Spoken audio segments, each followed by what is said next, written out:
The viewpoints expressed on Night Fright are not necessarily those of the host, the staff, the sponsors, or the affiliate stations. Tonight's program may contain graphic themes or images. Viewer discretion is advised.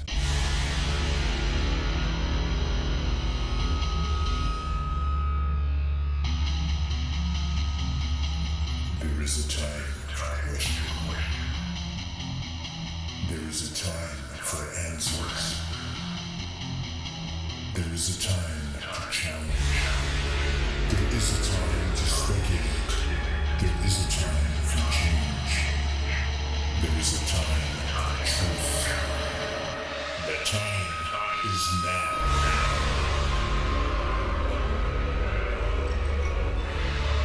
Welcome to Night Fright, your voice in the dark for horror and conspiracy.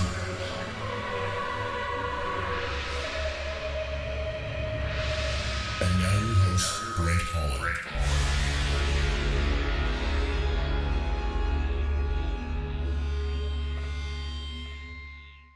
Showtime. Welcome to the show. I'm Brent Holland, and welcome one and all to Night Fright. Get in your most comfy seat, kick back, get the coffee going, the tea going, or a beverage of your choice. We've got an amazing show for you tonight. Tonight we're going to be discussing two books. One is called Bond of Secrecy, My Life with CIA Spy and Watergate Conspirator E.Howard Hunt. The other book, Dorothy, The Murder of E.Howard Hunt's Wife, Watergate's Darkest Secret. Our guest tonight and author of the books is none other than E.Howard Hunt and Dorothy Hunt's son, St. John Hunt. Just let me read this chilling quote from Bond of Secrecy to get us going, folks. This is absolutely chilling. I knew a few facts that my father had been accused and questioned about the JFK murder. He had denied under oath any knowledge. He had lost a court case in which he was unable to satisfactorily establish that he hadn't been in Dallas on November 22nd, 1963. That's the day President Kennedy was shot, and where he was shot. A witness had testified that she had seen him in Dallas handing out envelopes of cash to Frank Sturgis, and whether my father admitted it or not, he was a key figure in just about every sinister covert operation from Guatemala, the Bay of Pigs, the assassination attempts on Castro, and Watergate. He had well-known links to the Cuban underground and shared their deep hatred for Kennedy. Something else clicked. The cryptic words my mother had said to me.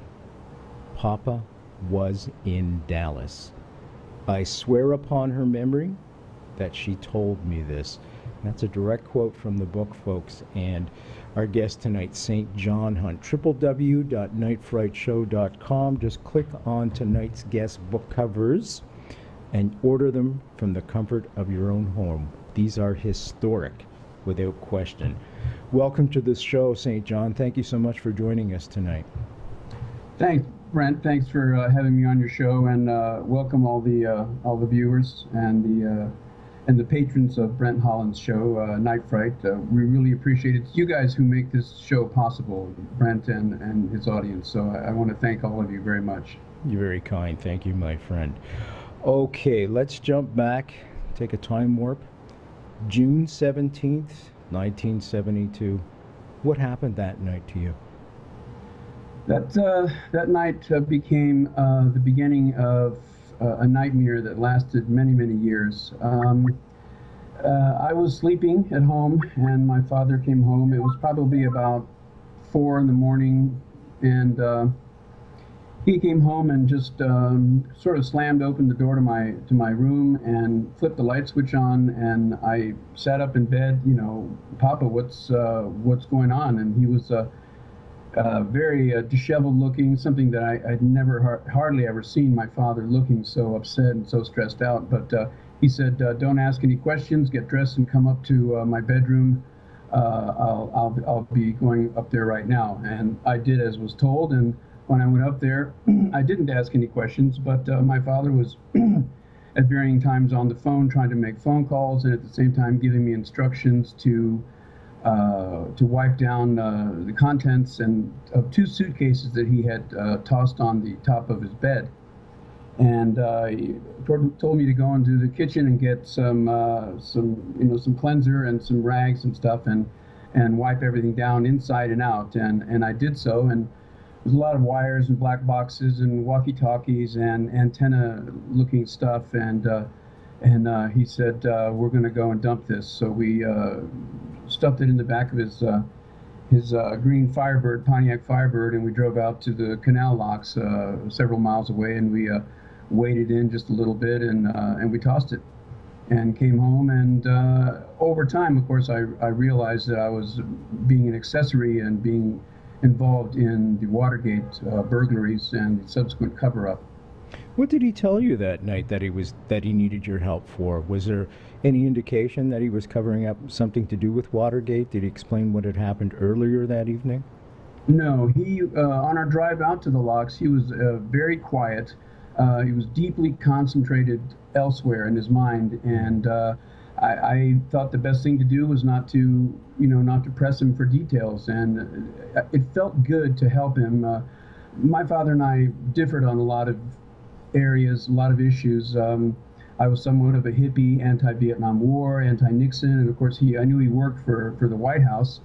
And in conversations I'd had with my mother in the previous weeks and months, I knew that she was very upset with him for joining the White House. I didn't know exactly what he was doing for the White House, but subsequently it came out that he was one of the famous plumbers group, the special investigation team that Nixon had put together to initially apparently stop the leaks of the Pentagon Papers, which was quite a big problem for Nixon. Although Vietnam wasn't Nixon's war, it was an indication that they let this crime, this leaking of this classified information go unpunished, it would make Nixon appear weak to the enemies and to other people, other world leaders and things. So, and over the years, I found out that my father had been doing, his whole life exactly the same thing. When I was 16, he told me that he worked for the CIA. And that really didn't make any difference to me because I didn't know what the CIA was. Okay. So it could have been anything. He said it was like the FBI, but just in foreign countries. And that did give me an indication as to why we moved so much my whole entire life. Born in D.C., and within 6 months we moved to Japan for 2.5 years, and then right after that to Montevideo, Uruguay for 4 years, then Mexico, then back to the States, then to Spain, then to France, and just all over. So I was pretty much a gypsy. Our whole family was, but I didn't, to me it was normal. I didn't have anything else to set it against. So, but finding out he was in the CIA at 16, by the time I was 18, I fully realized what that meant. And of course, he was incarcerated at that point. Right. I should explain to folks what Watergate is for the younger folk that may not be aware. Essentially, Watergate was a political scandal, folks. It essentially rocked the Nixon administration in the early 1970s.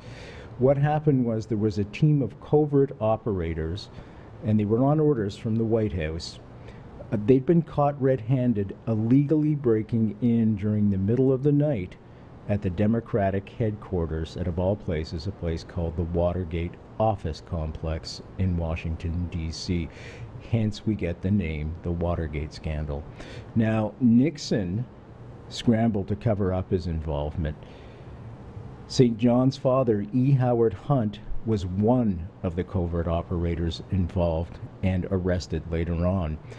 Now, at the time, you've got to realize the Vietnam War was raging with no end in sight. President Nixon had just come to a second term on the promise to end the war. However, in 1971, a fellow by the name of Daniel Ellsberg leaked a top-secret U.S. government study to the newspapers. The study said that Vietnam was unwinnable. Well, Nixon was furious at the leak and hired several ex-CIA operators to stop the leaks. These guys became known as the plumbers. The plumbers, of course, stop leaks. And E.Howard Hunt was one of these fellows. Another one was Bernard Barker, Virgilio Gonzalez, Eugene Martinez, Frank Sturgis, and James W. McCord. Remember these names because we're going to come back to them tonight. No, there won't be a test. You can relax. Get that beverage of choice going. Now we're going to be looking later on at the JFK assassination and a tape that was made that may include information about who was behind the JFK assassination. Now, this tape, folks, was made by none other than E.Howard Hunt himself and given to his son, St. John Hunt. So we're going to be getting to that. We're also going to be looking at a book that he's written about his mother, Dorothy Hunt, who was killed in, shall we say, very, very mysterious circumstances at a plane crash in the height of the Watergate investigation in 1972. So that'll give a little bit of context and background. Let's go back to when you were 16 and you just found out your dad was a CIA operative. What were your siblings saying at that time? Were they cognizant, perhaps, of what a CIA agent would be, if he was a patriot, a non-patriot? What was the type of talk among your siblings and yourself? You know, that's an interesting question, Brent, because I don't really have any recollection that my sisters knew that my father was not CIA. Was in the CIA. The cover story, of course, was he was a State Department official, right. and that covered our extensive traveling. But I never discussed it with my sisters.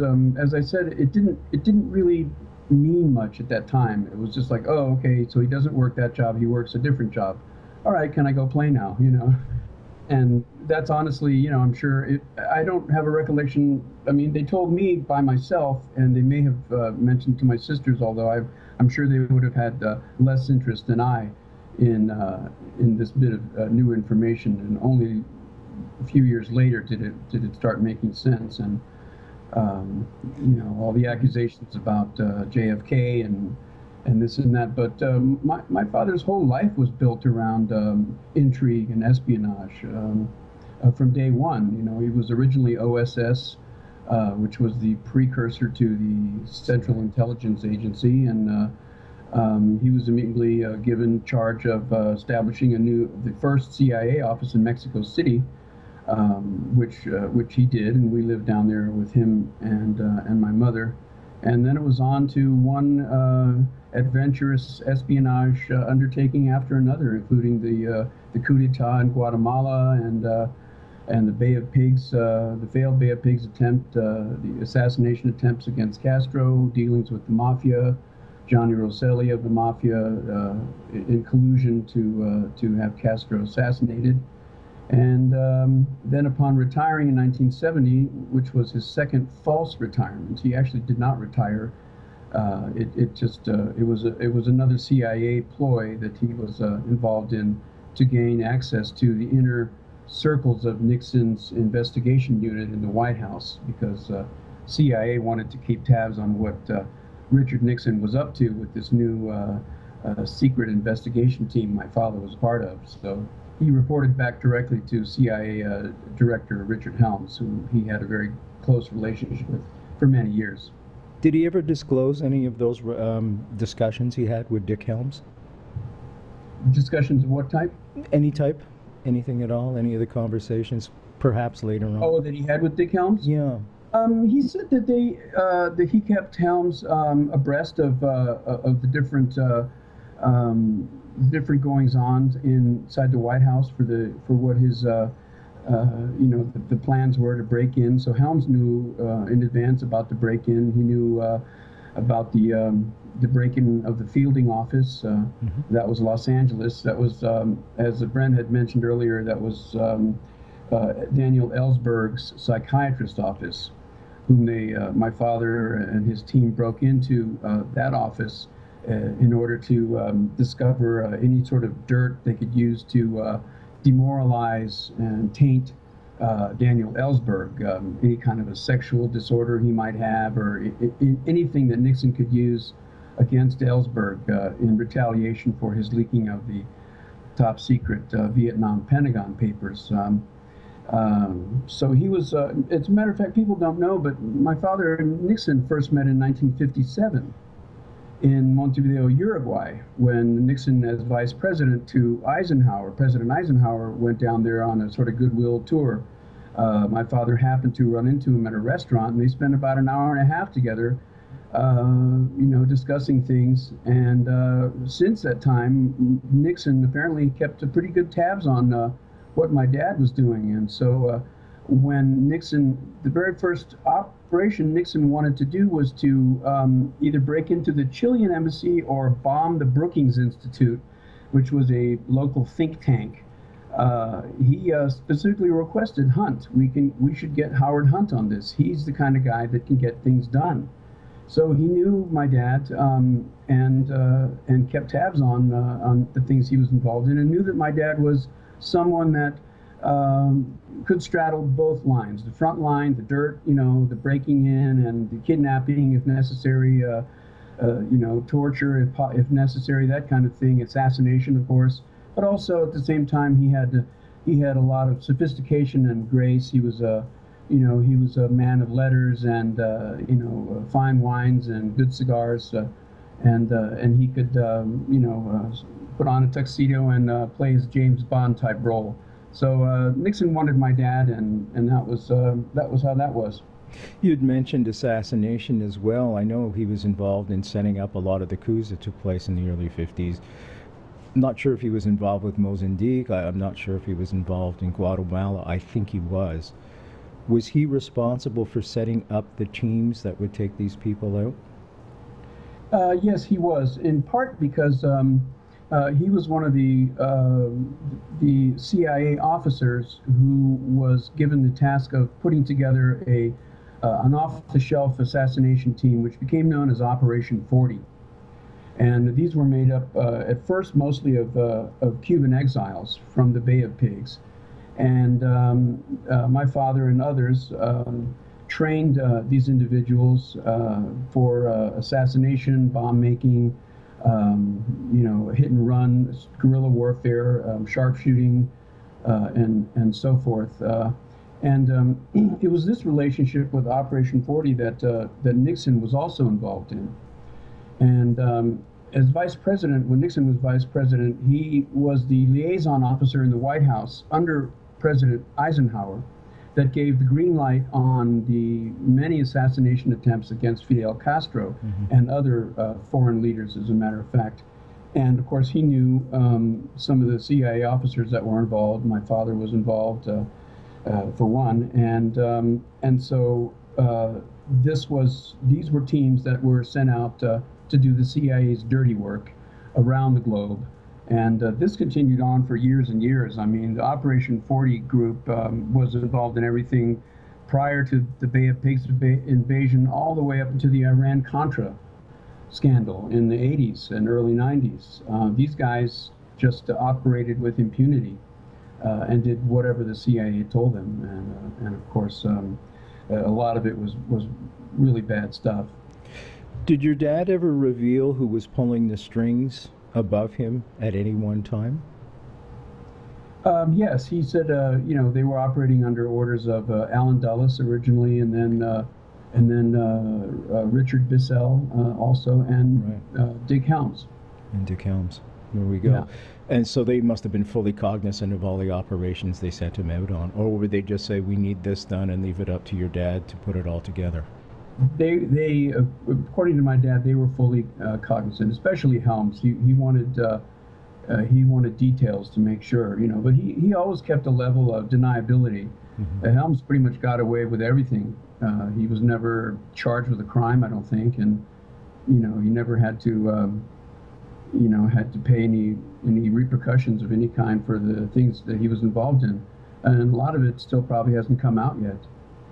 What did this do to your dad? And then I want to talk about what it did to the family. What it did to my dad, I think it gave him the feeling that he was untouchable. that because he was so high up in the CIA ladder, I mean, he was at one point chief of Western Hemisphere Latin Division. So that's a huge responsibility. I mean, it's half the world. Yep. And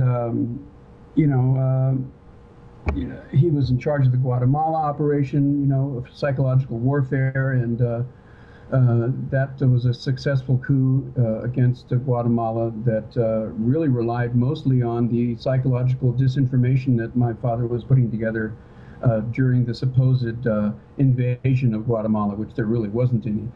And the dictator, the president of Guatemala, surrendered based on his hearing the radio. On the radio, there was you could hear audio of planes flying above and bombs going off, and it was all just tape recordings that my dad was running from a safe house. They really pulled the wool over. That's why they thought they could invade Cuba successfully. They used the same people, the same operational situations, and of course everyone knows that operation in Cuba failed miserably, which led to in many ways the assassination of President Kennedy. That's the one thing that Nixon feared most, was that it was going to come out if my dad didn't get his way after he was arrested for his role in Watergate. If he didn't get the money for his lawyer and for upkeep of the family and so forth, he was going to tell the world that Nixon had given the approval for the killing attempts on Castro, and Nixon feared that almost more than anything, and he wanted to keep my dad quiet. He's heard to say, well, he had access to $1 million. If it took $1 million to keep Hunt quiet, then I can get it. There's a very great scene, actually, in the movie Nixon, where Ed Harris, who's playing your dad, meets up with the White House counsel, John Dean. Oh, yeah. And John Dean says, what gives you the balls to think that you could blackmail the President of the United States? And Harris, your dad's answer was right away, that's not the right question. The right question is, I'm paraphrasing, why is he willing to pay me to stay quiet? Yeah. And that's fantastic. Like, what has he got? What did your dad have that Nixon was willing to risk it all to keep that silence? Yeah, and that was it. Nixon felt sure that the people that he had approved of in these assassination teams in Operation 40, when the Bay of Pigs failed, those same teams then turned around and assassinated President Kennedy. And Nixon felt that if that were to come out and that he had given approval for those teams to be created in the first place, that he would then be linked in that fashion to the murder of John F. Kennedy. And that's one of the things that my dad had on President Nixon. Is that why he was so afraid that he gave that green light for the assassination attempts and all the counter-espionage attempts on Castro, is because somehow that operation got turned around and killed Kennedy? Yes, and also Nixon was just focused on getting rid of Castro. It was one of his pet projects, and even though the CIA had disapproved of those attempts and publicly had disavowed that they were involved in those attempts, Nixon kept pushing throughout the 60s and the early 70s to continue the attempts, using mafia, people, using Operation 40 people, and of course this was highly illegal, and it would have brought Nixon, it would have destroyed his political career and probably had him, put in jail. How angry was your dad after the Bay of Pigs at Kennedy? A lot of people blame Kennedy for not sending in U.S. armaments and U.S. forces to back up the original invasion, which was never part of the plan. But how angry was your dad? He was angry to the point that his anger was so great that you almost couldn't tell. He kept himself so composed, but you could tell that inside the man there was an incredible amount of rage and an incredible desire for payback. And this was well evidenced in his conversations with his fellow Cubans, who finally were released after about 18 months of suffering in Castro's concentration camps and prisons. My dad just could not believe that an American president would authorize a landing invasion on foreign soil and then at the last minute back away from the commitment that he had made to those men. Mm-hmm. There just was no excuse for it, and my father was just livid. Yeah, absolutely livid. Just, was he the only one that was livid, or were there others involved? Oh no, there was many others involved. As a matter of fact, all of my dad's superiors and his fellow officers, like William Harvey, was involved in the Bay of Pigs. He was a CIA officer at the same level as my father. Harvey had a big role in the assassination of Kennedy. He had a personal war with JFK's brother, Bobby Kennedy, who was Attorney General. And of course, Nixon threatened to, blow the CIA to 1,000 pieces and scatter it to the wind, which is exactly what he did. He put the blame on the CIA as having running rampant without any reins on them, and he dismissed Alan Dulles as director, and Ted Bissell, my father's boss, he dismissed him, and my father's chances at rising through the CIA ranks was destroyed. So there was a lot of people. Everyone in the CIA was hateful of Kennedy for that, because it embarrassed the CIA on a world stage. The JFK Assassination, the definitive book by Brent Holland.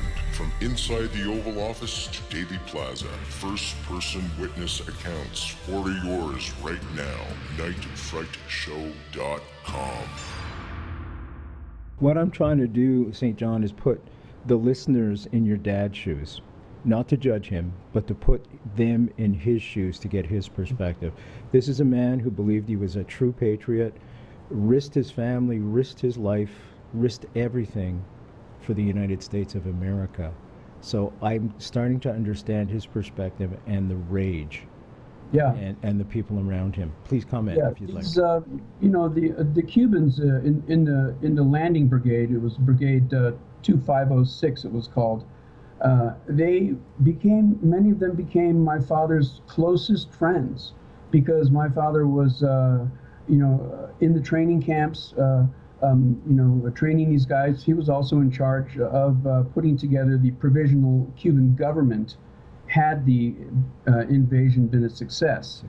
And so he handpicked members of the brigade, and the next president of Cuba was to have been my father's very best and closest friend, Manuel Artime, who ended up spending 18 months in a 6-foot deep dirt hole, living on rats and stale bread and whatnot in Cuba when it failed. But many of these men, Artime and Pepe San Roman and other great warriors, as part of this brigade, were very, very close. These weren't just people that my father was ordering around and training. These were his comrades.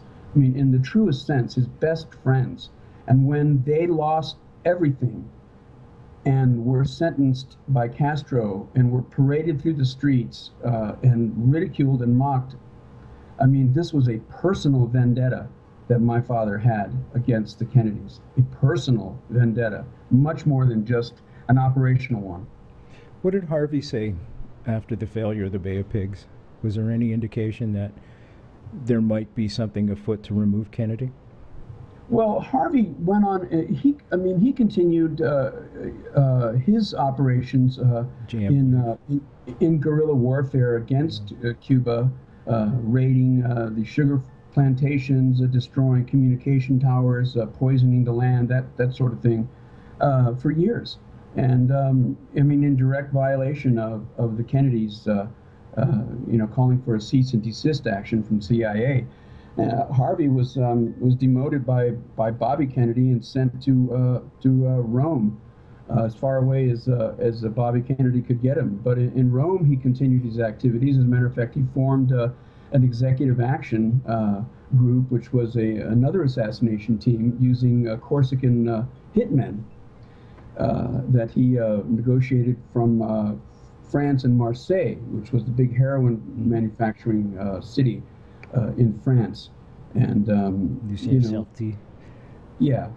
Harvey was involved in just about everything my dad was too. He was a very slick operative, although as the years went on, he became quite an alcoholic and prone to fits of rage in public at the CIA offices against Bobby Kennedy. Became a real liability, and of course, he was one of the people that my dad was in contact with for the upcoming assassination of JFK, was William Harvey. So you've got all these enraged folks right after the Bay of Pigs. A year later, there's the Cuban Missile Crisis, when we came that close, folks. I'm not kidding. I had interviewed Ted Sorensen, and Sorensen told me that we were so close that President Kennedy invited the children home and his wife because they all thought they were going to be nuked the next day. That's how close we were. Was your father fond of the way he handled that, President Kennedy, or was he even more angry that they didn't grasp that opportunity also to go into Cuba? Yeah, you're correct with that. With your second thought, my father always maintained that there was no proof that the missiles actually had been removed. All they were permitted to see. I agree with that, by the way.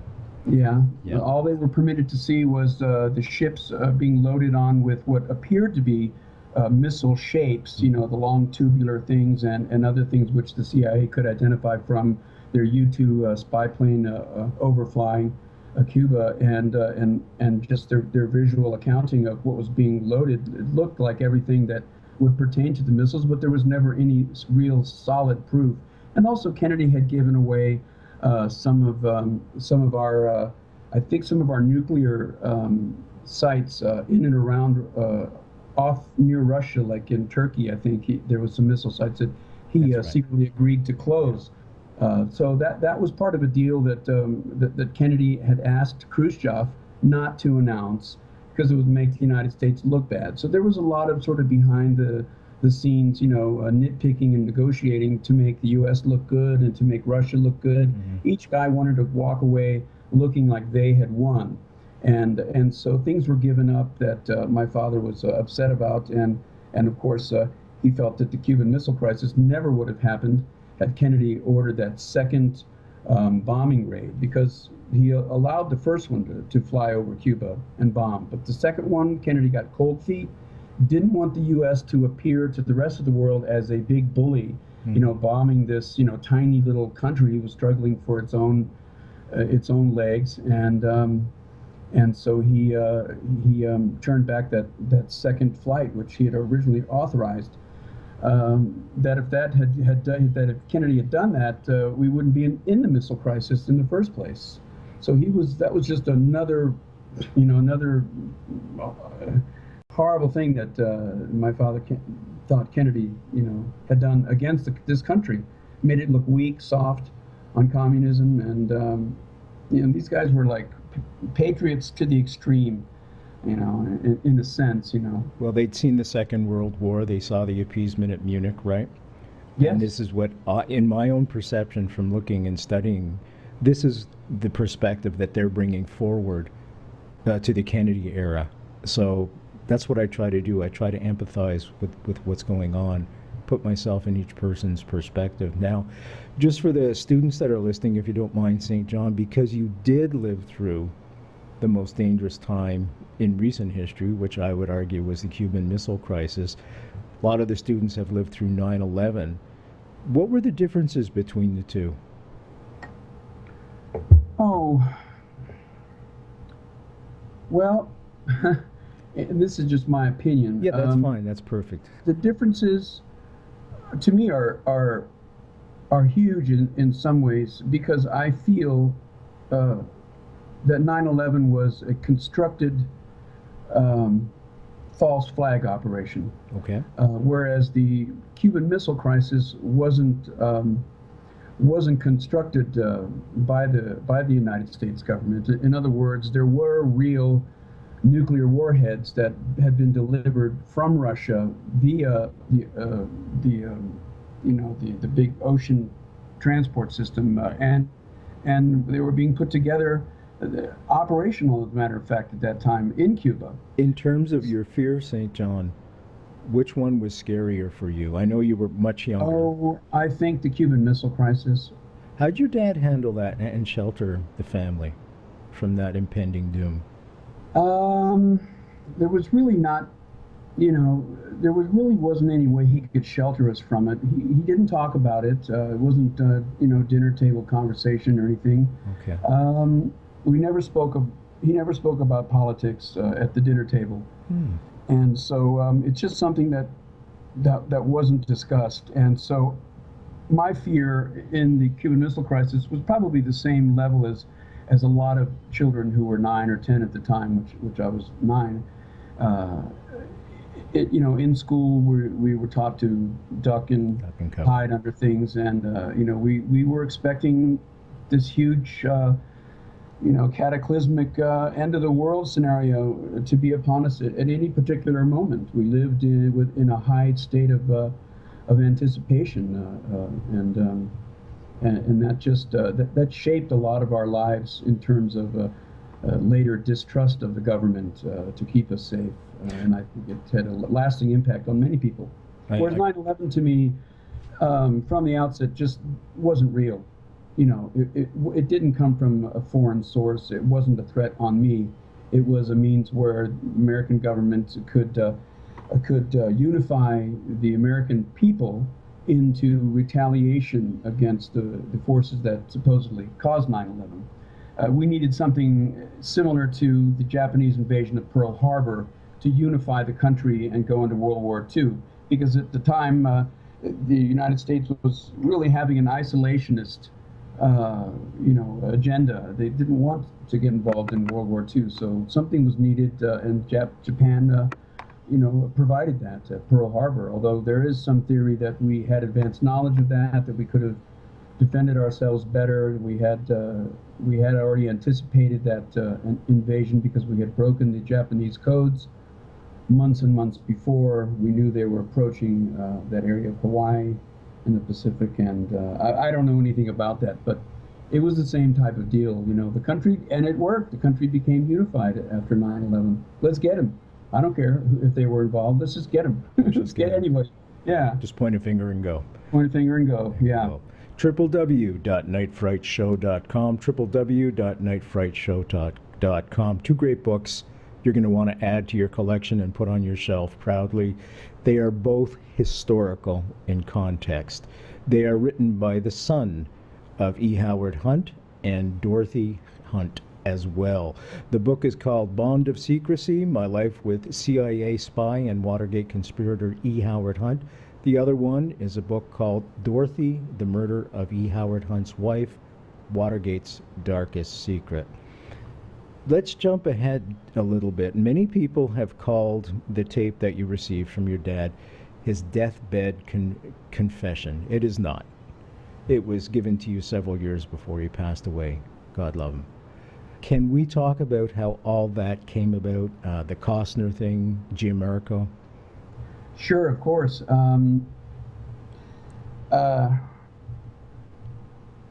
Let's see. Originally, my father had been called to by Oliver Stone, the film director and producer, to act as a technical support on the movie Nixon. And so my father and my brother David flew out to Los Angeles, I think, and the location of the film set. And for a couple of days, they advised Stone on different aspects of the movie. Certainly, my father's involvement with Nixon and so forth. But over dinner one evening, at a huge table with the cast and some of the crew, Anthony Hopkins was there, and et cetera. Stone just blurted out, "Well, Howard, how much is it going to cost to get you to tell us what you know about the JFK assassination?" And without really skipping a beat, my father paused for a moment between getting his next bite of steak or whatever, and just said, "Well, Oliver, it'll cost you around $3 million," and continued eating, and the whole table just was hushed. And I heard about that little interesting thing from my brother a few years later. So later on, I felt so bad for my father because he was in ill health. He had been in the hospital for pneumonia. He'd had his leg amputated at 2 different locations on his leg, and he just didn't have any fight in him. He told me in the hospital in Miami that he would just rather let it go. He just wanted to die at that time because he didn't think that his life was going to amount to having any prospects or anything else. And I was deeply saddened by this and touched. And I did everything I could to try to give him motivation and faith and strength in any way I could. And then I finally touched on a subject that was a raw nerve to my dad, and that was how his name had been dragged through for years in the press and in many authors' books, being complicit in the JFK assassination, of being one of the tramps that were arrested on the November 22nd, that he was involved in all these different murderous scenarios. And they were all sitting back and making a lot of money off their books and their TV shows and whatnot. And I said, "Papa, doesn't it enrage you that these people have said all these things? I mean, I don't know if any of them are true or not, but just the fact that they're getting away with this, don't you think that you owe it to yourself and to your family to stand up one last time and tell the world what had really been going on, whatever that means? Just don't take it lying down. We need you, your family needs you, and history needs you."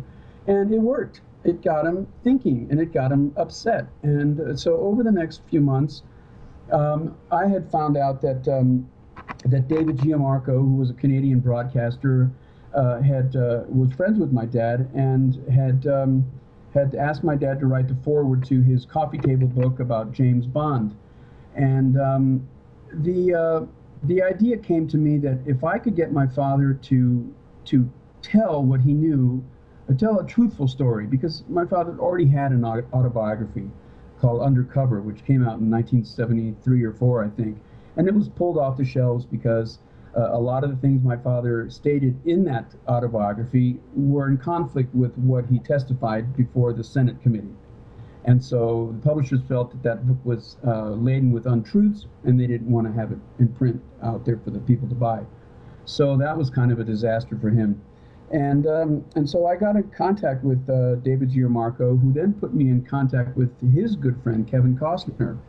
And I said, "Look, if there's anybody that can get anything out of my dad, it's me. Because we have a bond of secrecy, Watergate night, where I destroyed evidence from my father and subsequently testified that perjured myself in secret testimony in the Senate hearings about my knowledge or my awareness of my father's friends like McCord and Liddy and the Cubans and things, and so I perjured myself there, and I kept my mouth shut for all these years. So my father knew he could trust me, and I knew that if there was anybody that was going to get my father to talk, that I may be the one that could do it.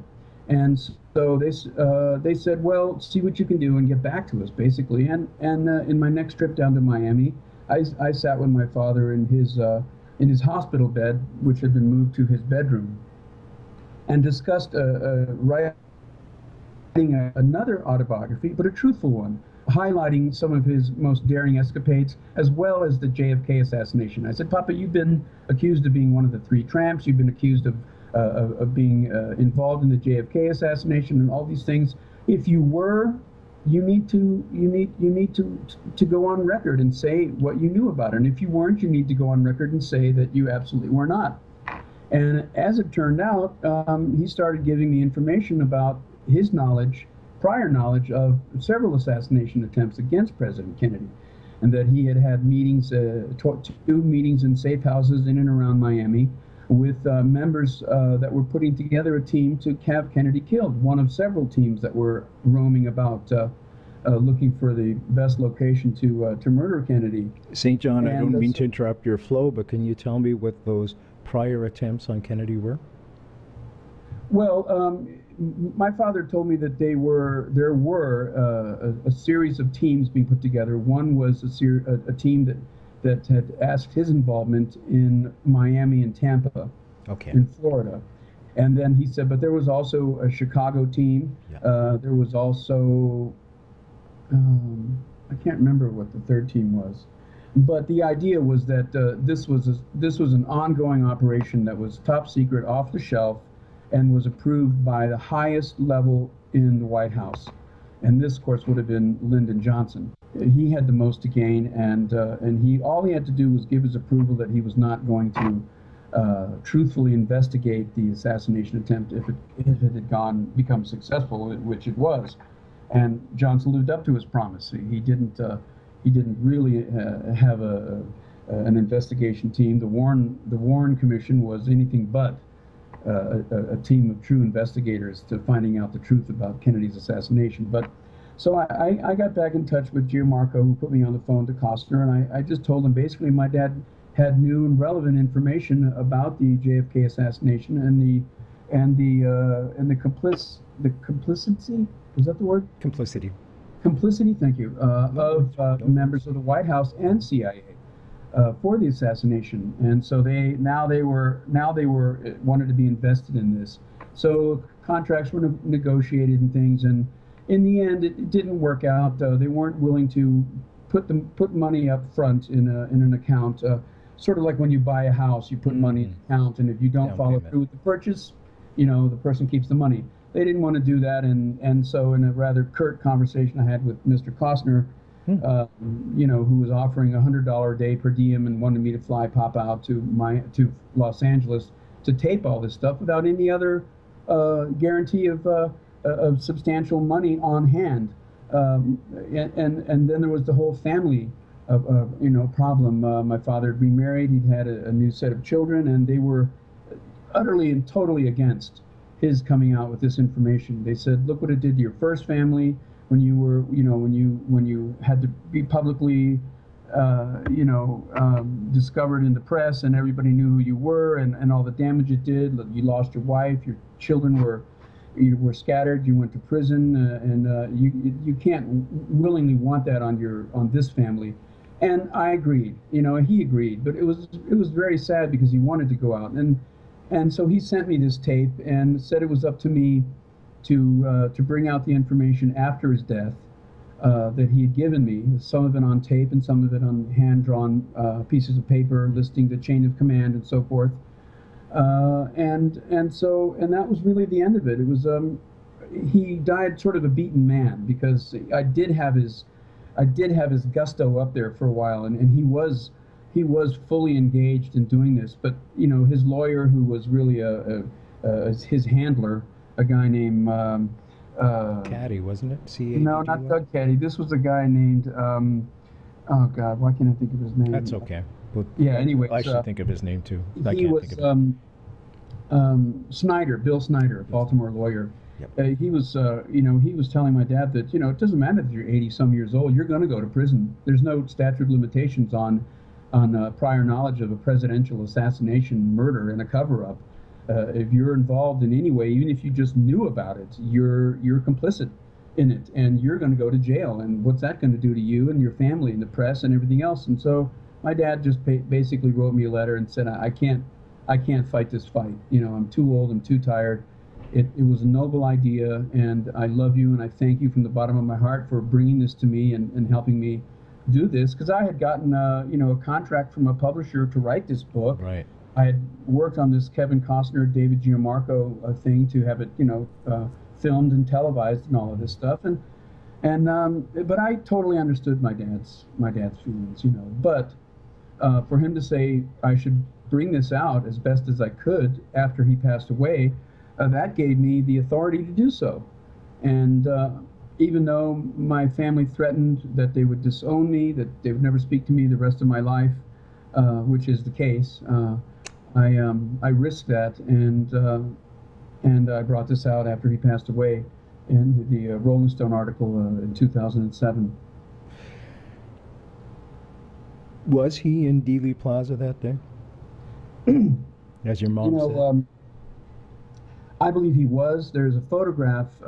It's a large panoramic photograph of a bunch of people that are walking towards the Grassy Knoll, and there's one gentleman by himself walking. And although it's a faraway photograph, it looks just like my dad. I mean, he's got the hat, my dad's hat, my dad's trench coat, the angular face. If there's any photograph of him in Dealey, it's not one of the tramps. It's this guy. I think you might be aware of the photograph I'm talking about. Yeah. And he said that he was a bench warmer. That's how he described his role. Now, a bench warmer isn't sitting in another city while the team is playing in Dallas. The bench warmer is not going to be sitting in Washington, D.C. The bench warmer is on the bench in Dallas. And so that told me that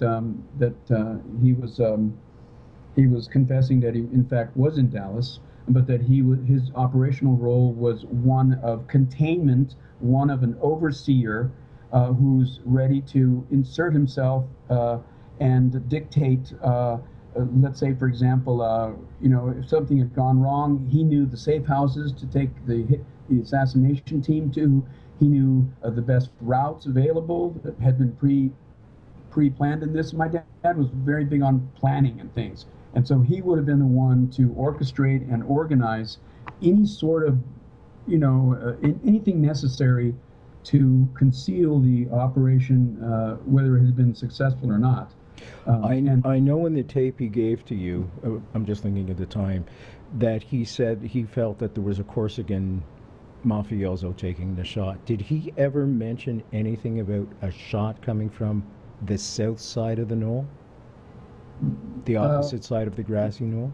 No, he didn't. He did not. I did not know about a shot coming from that side.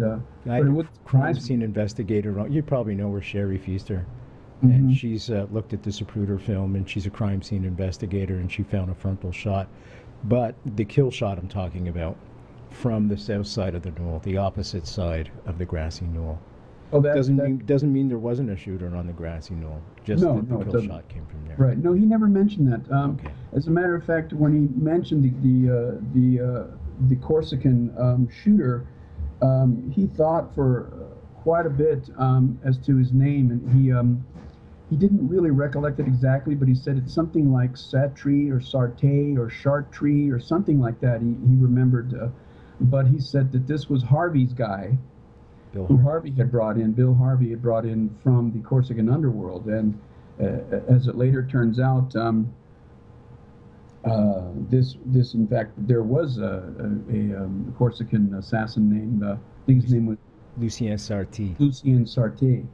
Yeah. Now since then I've read that there could have been a man using Sarté's name, Mertz, I think his name was. It was another underworld assassin that he was going by the name of Lucien Sarté at the time, so it could have been this Mertz person on the Grassy Knoll, but that he was dressed in some sort of official, dressed as an official capacity of some kind. And so we've seen from the badge man photos and things that this could actually be something impersonating an officer of some kind, if that photo is in fact what it appears to be. Okay, fair enough. Now we've got like 4 minutes left, and I know there's a whole book here we haven't even touched. Can we talk about your mom for a few minutes and what happened to her? Yeah. Well, my mom had been involved in espionage since her earliest days. She, in 1944, she was her first posting. She worked for the Treasury Department, and she was posted to Bern, Switzerland, working under Allen Dulles, who was OSS chief in Bern. Bern was the center of all the intelligent and covert operations going on in the European theater. She was tasked with tracking and stopping and freezing the flow of Nazi gold, cash, resources, paintings, statuaries that they had looted from all the previous countries that they had invaded. And it sounded very glamorous and romantic, and my mother kept herself involved in intelligence. After she married my father, she was always stationed in foreign embassies, and she was able to access top secret diplomatic cables as needed by the CIA. So she continued her her position as a contract agent for CIA during all that time. Well, when Watergate broke, she was in Europe at the time, in England, and when she came back, she took the position of she was called the bag lady of Watergate. She went around, she received phone calls from the White House telling her to go to a phone booth or a Greyhound locker deep in the night by herself, and in the locker, taped onto the phone booth, would be a key, which would correspond to a Greyhound locker or an airport locker, and there would be a bag of cash in there, and she would retrieve the bag of cash and go back to our house in Potomac, Maryland, and then distribute it by hand to the various defendants, the Cubans and Liddy and so forth, and our family. And it was known that she and my father were on the verge of disclosing information about Nixon and Watergate and Nixon's involvement in Operation 40 to the media. My mother went on a flight to Chicago with evidence of Nixon's involvement in Watergate and Operation 40 in a suitcase. They had canceled checks from a Mexican bank giving a direct line of the follow the money trail, and it went right up to the community to re-elect the president, and then that would move it into Nixon himself. And she was on board with Michelle Clark, who was a top investigative reporter for CBS. They were planning to have a press release in the next day or two in Chicago, because my parents, my mother especially, was just fed up with Nixon and this whole blackmailing thing. The money wasn't coming through. They were dawdling, and now that Nixon had won his re-election, there was not enough pressure to keep Nixon paying, and so she said she was going to blow the lid off the White House and put Nixon in jail. And the plane crashed on its approach, not to the airport that it was designed to, but they sent it over to an older airport, to O'Hare. No, it was to Midway, and the flight blew up in the air 100 feet above the ground as it grazed the treetops and landed in a neighborhood environment, crushing 2 or 3 of the houses and killing the people on the ground too. Now, what was really bad about it was that the FBI was there, 50 FBI agents in a span of 45 minutes, when the nearest FBI office in Chicago was almost an hour away. For the FBI to have amassed a team of 50 agents locked and loaded, ready to go, would have taken hours and hours of pre-planning. So they knew that the plane was going to be coming down, and there was a high level of FBI involvement in this. In a letter that the NTSB, the National Transportation Safety Board chief, wrote to the FBI chief, asking, with what authority did the FBI have to come in on our crime scene and interview witnesses, to cordon off areas, to go rummaging after fires were put out and whatnot. And the response he got was that under FBI jurisdiction. Can I talk?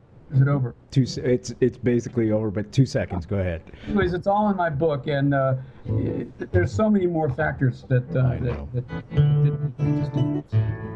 Thanks so much for coming on the show. Folks, www.nightfrightshow. Get the books. There's a lot more in there to be revealed. Thank you so much, St. John. I'd love to do this again. We can continue. We can, for sure, without a question. We're out of time. Going now. We'll be back without a question. All right. Thank you so much, my friend. Bye-bye, Brent. Thank you very much. I'm Brent Holland from Night Fright. See you all next time.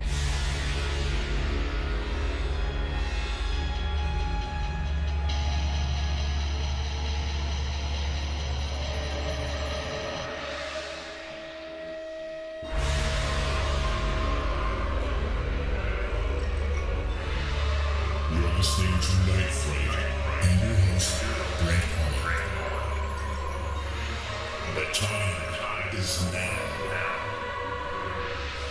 Your voice on the guard for paranormal and conspiracy.